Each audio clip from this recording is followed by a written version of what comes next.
Subscribe करें हमारे YouTube channel को और बेल आइकन को प्रेस करें हमारे लेटेस्ट वीडियोस को देखने के लिए।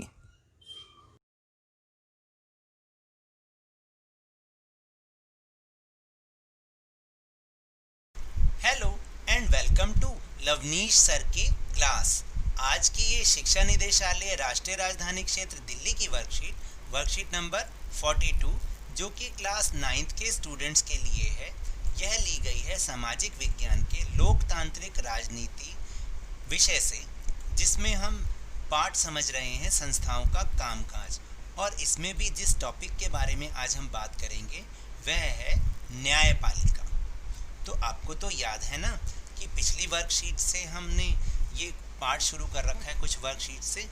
तो उसमें हम विभिन्न संस्थाओं के बारे में पढ़ रहे हैं। जैसे सबसे पहले हमने विधायिका यानी संसद के बारे में पढ़ा, फिर लास्ट वर्कशीट में हमने कार्यपालिका के बारे में पढ़ा और आज हम न्यायपालिका के बारे में समझेंगे। तो चलिए शुरुआत करते हैं मेरे साथ और समझने की कोशिश करते हैं। हमारे देश में, भारत में विभिन्न स्तरों पर मौजूद अदालतों को सामूहिक रूप से न्यायपालिका कहा जाता है। यानी जितनी भी न्यायपालिका अदालतें हमारे पूरे देश में विभिन्न स्तरों पर मौजूद हैं उन्हें हम न्यायपालिका कहते हैं। न्यायपालिका में सर्वोच्च न्यायालय यानी कि सुप्रीम कोर्ट, राज्यों में उच्च न्यायालय यानी कि हाई कोर्ट, जिला न्यायालय यानी कि डिस्ट्रिक्ट कोर्ट और स्थानीय स्तर के न्यायालय भी सम्मिलित हैं।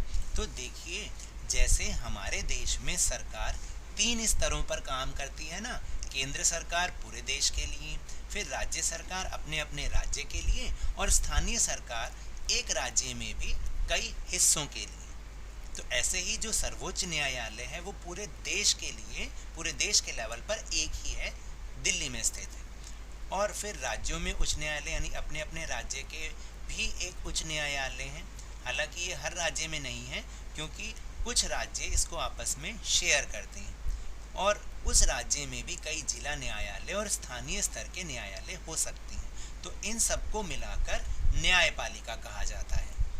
देश में एकीकृत न्यायपालिका है। एकीकृत न्यायपालिका का मतलब, जिसका मतलब कि देश की सभी अदालतों को सर्वोच्च न्यायालय का फैसला मानना पड़ता है।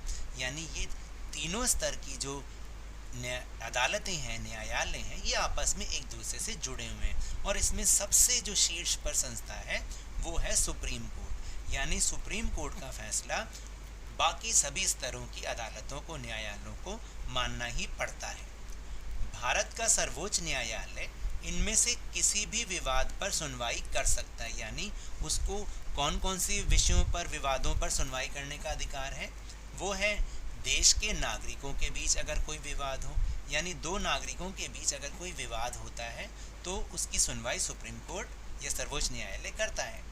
फिर नागरिकों और सरकार के बीच कोई विवाद हो, कई बार ऐसा भी होता है कि किसी नागरिक को राज्य सरकार से या केंद्र सरकार से कोई शिकायत है तो वो भी केस सुप्रीम कोर्ट सुनता है। 2 या उससे अधिक राज्य सरकारों के बीच कोई विवाद हो, जैसे मान लीजिए कोई 2 राज्य हैं, उनके बीच किसी तरह से कोई विवाद आ गया, जैसे कि आप देखिएगा कि एक कावेरी नदी है जो कि दक्षिण भारत में है, तो वो तमिलनाडु सरकार है और कर्नाटक सरकार है, वो आपस में उनमें विवाद रहता है उस नदी के पानी को लेकर। तो ऐसे मामले की सुनवाई कौन करेगा? सुप्रीम कोर्ट या सर्वोच्च न्यायालय। फिर केंद्र और राज्य सरकार के बीच भी कभी कभी विवाद पैदा हो जाता है, किसी भी बात को लेकर राज्य सरकार और केंद्र सरकार के बीच भी विवाद हो सकता है। तो उसके लिए भी फैसला या उसकी सुनवाई कौन करेगा? सुप्रीम कोर्ट करेगा। यह फौजदारी और दीवानी मामले में अपील के लिए सर्वोच्च संस्था, यानी किसी भी तरीके का केस हो उसमें जो हमें अपील करनी है, जो लास्ट अपील करनी है, उसके लिए सर्वोच्च संस्था यही है। और यह उच्च न्यायालय के फैसले के खिलाफ भी सुनवाई कर सकता है। यानी अगर हाई कोर्ट में कोई व्यक्ति केस हार गया तो उसके बाद भी उसके पास ये चांस रहता है कि वो अपनी अपील सुप्रीम कोर्ट में, सर्वोच्च न्यायालय में कर सकता है और वहाँ पर इसकी सुनवाई होती है।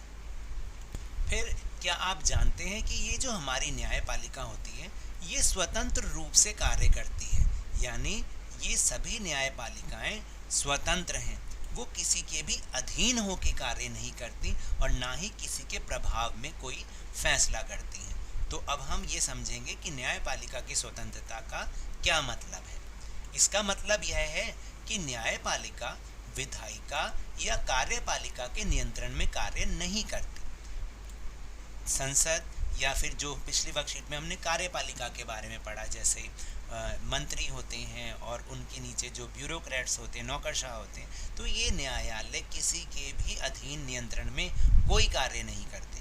इसी वजह से सभी आधुनिक लोकतांत्रिक देशों में अदालतें विधायिका और कार्यपालिका के अधीन नहीं होती।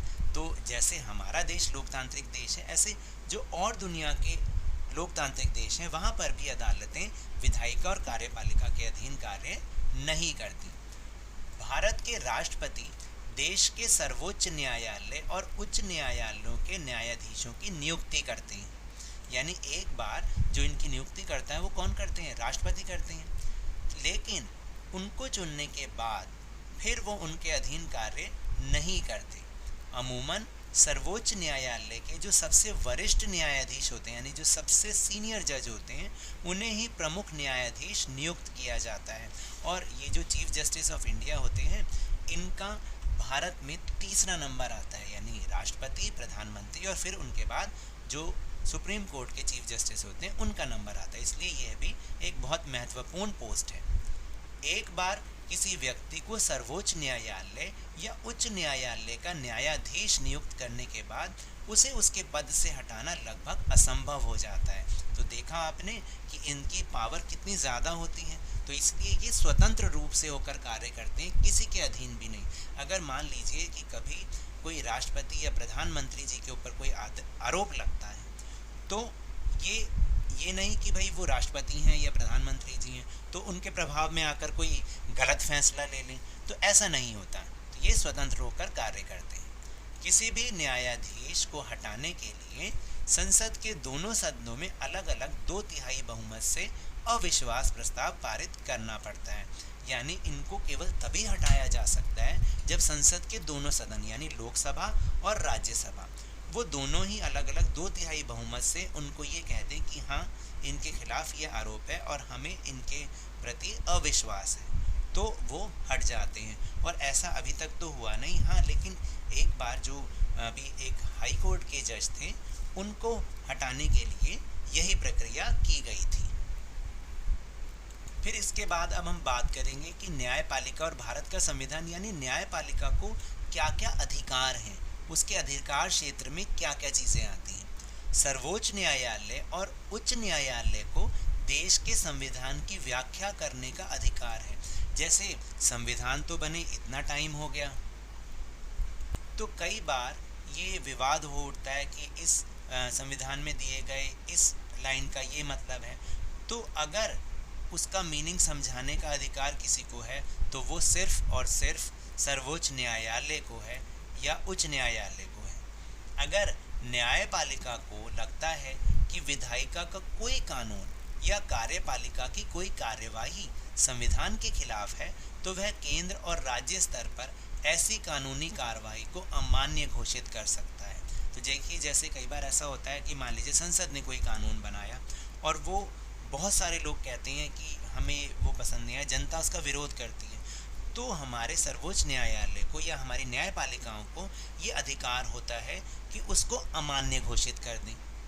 या फिर कभी कभी ऐसा होता है कि कोई कार्रवाई है, मान लीजिए कोई पुलिस की कार्रवाई ऐसी हो गई है कि जिससे लोगों को बहुत नुकसान पहुंचा, तो उसको भी ये हमारे न्यायालय अमान्य घोषित कर सकते हैं। इसी तरह किसी कानून या कार्यपालिका की कार्रवाई को चुनौती मिलती है तो सर्वोच्च न्यायालय उसकी संवैधानिक वैधता भी तय करता है। यानी उसको यह भी अधिकार है कि अगर कोई कानून, जैसे मैंने अभी बताया कि जनता उसका विरोध कर रही है, तो वो रहेगा या नहीं रहेगा, इसका फैसला भी सर्वोच्च न्यायालय तय करता है। और इसे ही हम न्यायिक समीक्षा के रूप में जानते हैं। यानी अगर कोई कानून बनाया गया है और उसको चुनौती मिल रही है जनता से, तो इसके लिए फिर इसकी समीक्षा इसको कौन देखता है? इसको सुप्रीम कोर्ट देखता है कि इसको रहना है या नहीं रहना, इसको बदलना है क्या। इसको हम न्यायिक समीक्षा कहते हैं। और सर्वोच्च न्यायालय ने यह भी फैसला दिया है कि संसद संविधान के मूलभूत सिद्धांतों में बदलाव नहीं कर सकती। यानी जो हमारे मौलिक अधिकार हैं, संसद जो उसके संविधान के सिद्धांत हैं उसमें बदलाव नहीं कर सकती। ये सर्वोच्च न्यायालय ने फैसला दिया है। फिर इसके बाद इस वर्कशीट का आखिरी टॉपिक, न्यायपालिका और मौलिक अधिकार। मौलिक अधिकार तो आप जानते ही हैं ना, जो हम नागरिकों को जन्म से ही मिल जाते हैं। और वो कितने हैं बताइए? 6 मौलिक अधिकार हैं।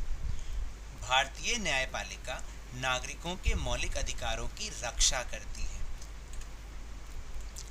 यानी नागरिक अपने अधिकारों के उल्लंघन होने पर न्यायालय भी जा सकते हैं। और क्या आप जानते हैं कि कोई भी स्तर की सरकार, केंद्र सरकार या राज्य सरकार या स्थानीय सरकार, हमारे इन मौलिक अधिकारों को हमसे छीन नहीं सकती और ना ही इसे खत्म कर सकती है।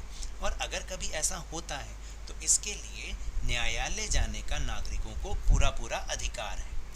हाल के वर्षों में अदालतों ने सार्वजनिक हित और मानवाधिकारों के संरक्षण के लिए विभिन्न फैसले और निर्देश दिए हैं।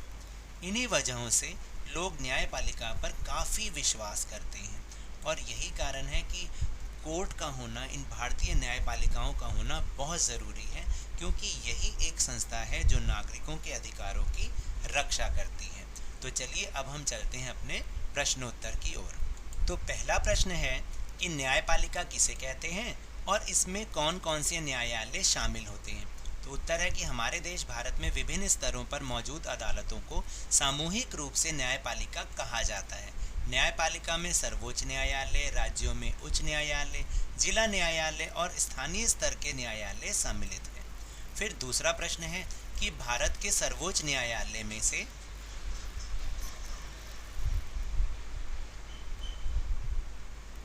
किन मामलों की सुनवाई होती है, यानी भारत के सर्वोच्च न्यायालय में किन किन मामलों की सुनवाई होती है। तो उत्तर है कि भारत का सर्वोच्च न्यायालय निम्नलिखित मामलों में सुनवाई कर सकता है, जैसे देश के नागरिकों के बीच विवाद, नागरिक और सरकार के बीच विवाद, तीसरा है 2 या उससे अधिक राज्यों, राज्य सरकारों के बीच विवाद, और फिर चौथा है केंद्र और राज्य सरकार के बीच विवाद। तीसरा प्रश्न है कि स्वतंत्र न्यायपालिका अपना काम कैसे करती है। तो स्वतंत्र न्यायपालिका का अर्थ है कि वह विधायिका या कार्यपालिका के अधीन कार्य नहीं करती। दूसरा है कि यह कार्यपालिका या विधायिका के किसी भी हस्तक्षेप से मुक्त है, यानी ये दोनों इसके काम में इंटरफेयर नहीं कर सकते। तीसरा है कि यदि न्यायपालिका को लगता है कि विधायिका को कोई कानून या कार्यपालिका की कोई कार्यवाही संविधान के खिलाफ है, तो वह केंद्र और राज्य स्तर पर ऐसे कानून या कार्रवाई को अमान्य घोषित कर सकती है। और चौथा है कि न्यायपालिका को सरकार द्वारा निर्णय करने की शक्ति के दुरुपयोग को भी रोकने का अधिकार है, यानी अगर सरकार कोई अपनी शक्ति का दुरुपयोग करती है तो न्यायपालिका को उसे भी रोकने का अधिकार है। फिर चौथा और अंतिम प्रश्न है कि आपके विचार में नागरिकों के अधिकार की रक्षा के लिए न्यायपालिका क्यों आवश्यक है। तो इसका उत्तर है कि न्यायपालिका नागरिकों के मौलिक अधिकारों की रक्षा करती है, यानी नागरिक अपने अधिकारों के उल्लंघन होने पर न्यायालय भी जा सकते हैं। और हाल के वर्षों में अदालतों ने सार्वजनिक हित और मानवाधिकारों के संरक्षण के विभिन्न फैसले और निर्देश भी दिए हैं। इन्हीं वजहों से लोग न्यायपालिका पर काफ़ी विश्वास करते हैं, इसीलिए नागरिकों के अधिकार की रक्षा करने के लिए न्यायपालिका बहुत आवश्यक है। तो ये तो थी आज की वर्कशीट। तो मेरे इस तरह समझाने से अगर आपको अब समझ में आ रहा है तो इस चैनल को ज़्यादा से ज़्यादा सब्सक्राइब कीजिए, लाइक कीजिए और बहुत ज़्यादा शेयर कीजिए। और मेरे साथ इसी तरह वर्कशीट को समझते रहिए, लेकिन ध्यान और मन लगाकर और पूरी मेहनत के साथ पढ़ते रहिए। धन्यवाद।